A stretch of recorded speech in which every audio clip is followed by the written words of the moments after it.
work with this group in the spring. You've added some new pieces. Start with the older guys, though. What do you see out of those, what, 5, 6 guys, older guys that you have? Yeah, the older guys we've had in the room so far this year, Bryce, Sam, with the new guys, Cortez, Jeremiah, they're learning. Obviously, Bryce, Sam were here in the spring. They've gotten a lot better, just detail, understand the playbook now that it's being installed for the second, probably even third time with summer workouts. They're really starting to understand the in and outs. They're getting better at their technique. And just building upon what we built in the spring. You know, of course, there's always that period where you're trying to get to know each other, trying to get to know what works for them, what I like, what they like, and kind of find the best working relationship. And I think now we've kind of grown a relationship and a bond where those guys trust me and they're believing what I'm coaching. And I'm seeing leaps and bounds. We just got to keep it going. I know Neil talks a lot about repeating performances. Mm-hmm. Who are your best repeaters right now? If I had to say day in, day out, Sam James is just a guy who I would really say when you talk about repeat performances, coming in every day and playing fast, making plays, he always seems to, you know, pop up on the film. You know, you go out there and you know he had a good day, and then you watch the film and you realize that right now he's kind of playing at a different speed than he even was in the spring. And so it's been really good to see. I think when guys are confident and they know what to do, that's when they play their fastest. And right now he's confident, he knows what he's doing, and it's allowing him to play at a different speed. When Caden Prather, like we talk about repeat performances, he's got a lot of peak performances, and now the big thing with him is stacking them on top of each other. You know, when he's playing and when he's confident, he's as good as anybody we have in that room. And so for him, that's been the word every day, is just stacking them up, repeat performances, like you say. Bryce, where's his ceiling? How's he improved? The biggest thing I think that Bryce has improved on is just his mental toughness and being a leader. I think he's really kind of stepped up in that void. When I got here, I don't really feel like anybody stood up and was really trying to be a leader, really trying to get guys in line. And just through the summer and the spring, I've really seen him kind of fill that void. You know, he gets guys around to catch jugs. You know, we're in the meeting room. He brings guys for extra meetings, just pushing guys to get extra work. Stuff that I didn't necessarily see him do in the spring, I'm seeing him do now, and I think he's understanding where he's at. So from that aspect, it's been big. And I think just from a conditioning standpoint, he hasn't put on like a ton of weight or lost a ton of weight, but he can go out there and play a lot more snaps at full speed than he could in the spring. And so I think that's big for him, just because now he's probably in the best shape that I've seen him in, at least. And he's playing fast. He's able to play longer stretches. He's getting less tired, and so that allows him to make more plays. Junior college guys, Bram and Aaron, where's their development at right now? Cortez is doing really well. Cortez has great hands. I think he's got some of the better hands in the room. He's shown really strong hands. He's a fairly good route runner. He has some savvy. Obviously, there's some things going from JUCO to this level that he's got to work on and develop on, but he's been really teachable. Really teachable. He's picking up everything. He tries not to make mistakes twice. He asks a lot of good questions, so I think he's ahead of the curve. Jeremiah is doing well. Jeremiah has a special skill set that I think is going to allow him to do some things. He has a different kind of quickness, different kind of burst that you don't see a lot of guys with, and that's kind of his specialty. So I could see him definitely doing some things this fall. The biggest thing with Jeremiah is just continuing to learn the playbook and learning multiple positions, because for him, you know, you have kind of KP, you kind of have Bryce, you kind of have Sam, or all those guys, and it's kind of where is everybody else going to fit in the rotation, and where do you play them at, and what's going to be their role. And so just trying to do that every day. Can you give a little bit of an example of a couple of those things that JUCO players sometimes have to unlearn and then relearn when they get to D1? I wouldn't necessarily say it's something you have to learn or unlearn. I think it's just another level. Like, it's just like anything else coming from high school to the college level. It's more athletes. You know, at the JUCO level, you know, Cortez, Jeremiah were probably the two best athletes on their team. And now coming here, you know, they're not going to necessarily be the best athlete every time they line up. So it's having that technique and doing the little things right every single time. But those guys, the one thing I will say about them, they get extra work, they get extra meetings. They really want to learn, they ask questions, and so that's been really good to see. Some of those things like breaking contact, some of the drills you see, just some of the detail-oriented stuff, being more physical at the top of routes. Knowing that, hey, if I got a 14-yard curl, it's got to be at 14. It can't be at 12. It can't be at 17. Like, it's got to be really precise, because that quarterback, especially with how our quarterbacks are playing right now. You want to be on time, and they're being very accurate, putting the ball on us, and so we want to make sure that we're where we need to be when they expect us to be there. Grant came in here talking about making big plays. Mm-hmm. What makes a big play receiver? What separates one from another? And I mean, obviously speed is important, but I have a hunch there's more than that.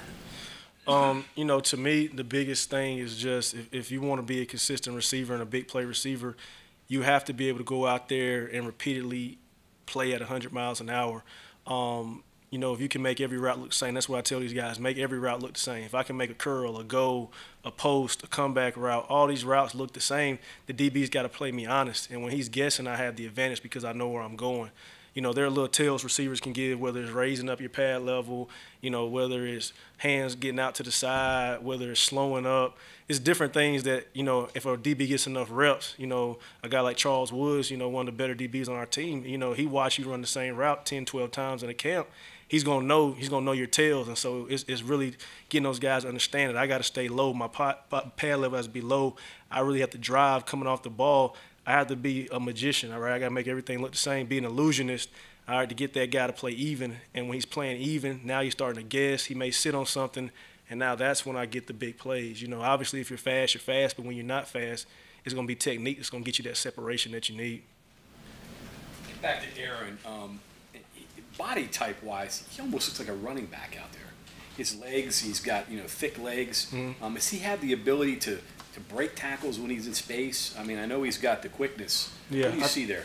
I think he's a guy that can help us in the return game. I'm not coaching returners, so I don't know who's going to be out there day one, but he's a guy that's shown us have some ability in the return game.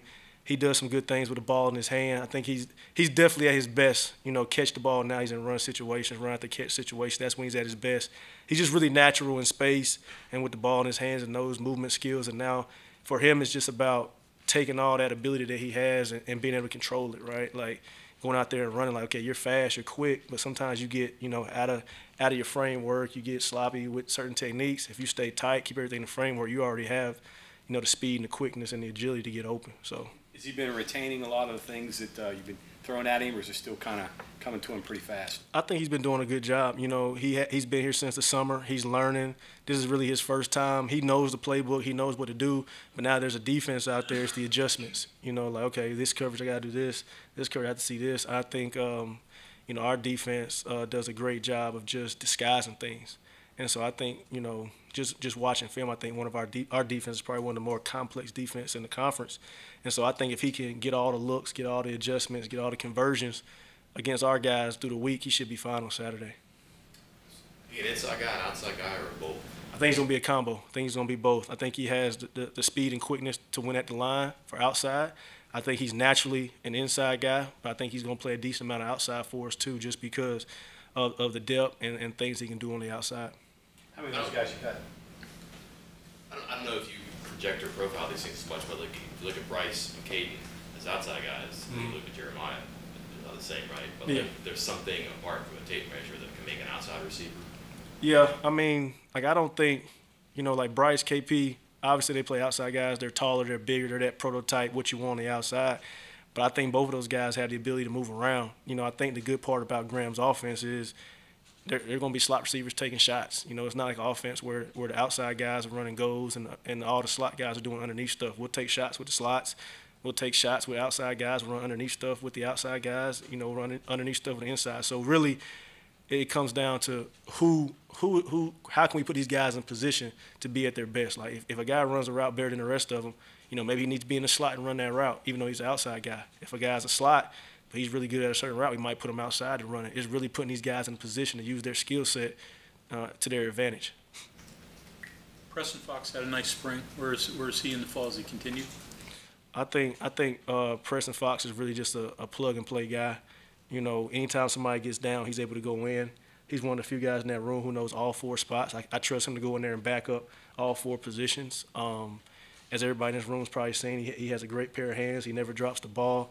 He's came, a long way as a route runner. He was always a good route runner, but now he's even better. He's learning the little things to get open. He's being more physical, and I think it's paying off for him, man. So I could see him definitely being a guy that could get in there and do some things at different positions. mentioned the need for Caden to stack strong performances together. How does he get to that point? For him, you know, me and him, you know, we talk every day pre-practice, and I just tell him, man, this is the thought for the day. Like, this is the focal point for the day. Like, hey, first day of practice, I just want you to play fast. You know, if you don't do anything else today, play fast. You know, once he's stacked that day or checked that box, all right, next time I want you to play fast and use this technique, be good here, and he'll do it. Now he's stacking days. And for him, he's so talented, and I think things come easy to him sometimes. He makes the game harder than it needs to be. And, like, for him, it's really understanding, like, hey, I have all this ability, I have all this talent, but I can't use everything I know on every single route. Sometimes it takes this, sometimes it takes that. And now he's starting to understand, like, hey, I can do this here, I can do that there. And now I'm seeing the wheels turn. He's asking questions in meetings that he wouldn't necessarily have asked in the spring. He's playing faster. He's catching the ball well, especially the past couple of days. And I really think if he just keeps stacking up the way he's doing, he's going to be phenomenal. Tony, you don't play for a few weeks, obviously, but you mentioned sorting out a rotation. How many guys do you like right now if you were to play today, and how many do you need by the time pick comes around? I think everybody's playing at a high level. I wouldn't say there's anybody right now that I wouldn't feel comfortable putting out there. Of course, the older guys, you know, Sam, Bryce are going to be out there. KP, he's going to be out there. Jeremiah and Cortez, as they continue to develop, I think they're going to find their roles. P. Fox is a guy that could be out there. Reese, I hadn't said much about Reese, but Reese is having a phenomenal camp. He's one of those guys who's been stacking up days repeatedly, playing fast. He's repeatedly been one of the highest GPS guys in terms of speed. So I think he's playing really good as well. So Reese is definitely going to be one of those guys that's going to see a lot of early action. Jarrell Williams, where's he? Jarrell Williams is he's doing well. Obviously, he's a young player. He's still developing. He's still learning. But he has the ability to be a combo guy too. When I say play outside and inside, he's learning. He's a smart kid. Biggest thing is just he's got to be a little bit more physical and do some things. But he's learning and understanding. He's doing a really good job.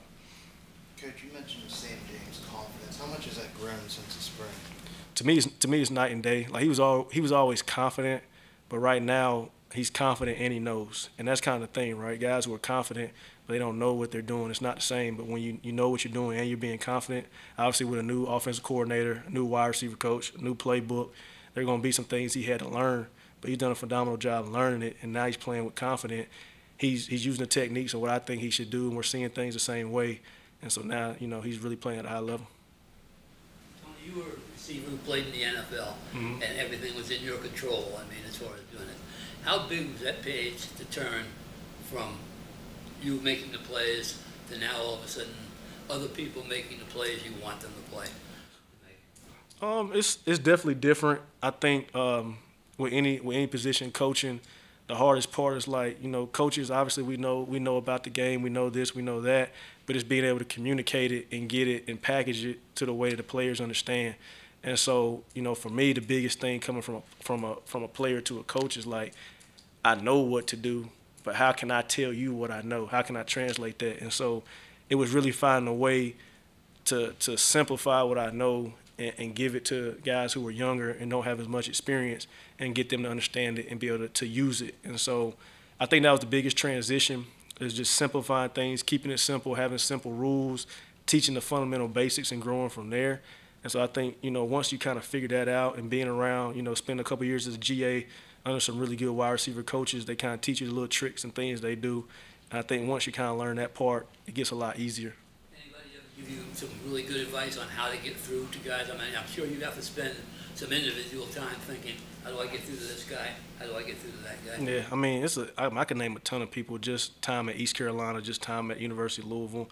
I've been fortunate enough to have a ton of coaches who I can call and ask questions to, and I probably wouldn't be here today without them, you know, and so they've done a good job, and I've been able to call people, and like you said, it's about figuring out what works for each guy, right? Like, I can't coach Bryce the same way I coach Sam. I can't coach Sam the same way I coach KP. I'm not coaching him the same way I coach Reese. It's finding everything, and like I tell the guys, I'm not gonna coach everybody the same, but everybody's gonna get coached fairly, right? Some guys I got to be harder on. I got to put my foot up their butt a little bit more. Some guys you just kind of say, hey, do this, and they do it. But it's finding what works, because at the end of the day, what we all want is for these guys to play at the highest level, and so my job is just to help them do that. Tony, I think you said in the spring where you use some of your architecture background to design a house. Did you do that? Did you just buy one off the block, or are you putting one together for yourself? You talking about on the football field? You talking about real life? Yeah, Oh, just real life and adjusting to Morgantown. yeah. So we're in a townhome right now. We have a house finished up in the fall, so we're building one. So it should be fun, man. I've enjoyed going over there and seeing it getting built, and it's been good. Did you design any parts of it yourself? No, those days behind me. I probably ruin something right now if I put pencil to paper. Thank you, guys. Thank you, guys.